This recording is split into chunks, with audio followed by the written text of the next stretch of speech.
மகர ராசியில் பிறந்தவர்களுக்கு குழந்தை தாமதமானவர்களுக்கு குழந்தை பாக்கியம் கிடைக்கும். உங்களை குரு பார்த்துட்டு இருக்காருங்க. சில கடைகளில் போனால் போட்டிருப்பாங்க, உங்களை சிசிடிவி கேமரா வாட்ச் செய்கிறது அப்படின்னு சொல்லுவாங்க. அது மாதிரி உங்களை குரு பகவான் பார்த்து கொண்டிருக்கிறார். உடம்பில் இருந்து வந்த அழுக்குகள் கசடுகள் நீக்கக்கூடிய அற்புதமான காலகட்டம். யோகாசனம் புதிதாக கற்றுக்கொள்வீர்கள். நடன வகுப்பு அழகாக கற்றுக்கொள்வீர்கள்.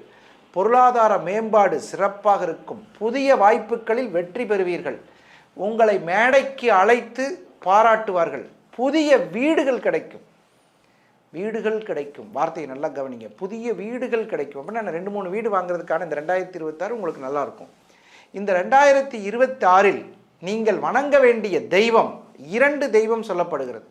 ஒன்று மேல்மலையனூர் ஆதிபராசக்தி, ரொம்ப அற்புதமான திருக்கோயில், கேட்ட வரம் தரும் தெய்வம். மேல்மலையனூர் சுவாமிக்கு ஈடு மேல்மலையனூர் சாமியே தான்.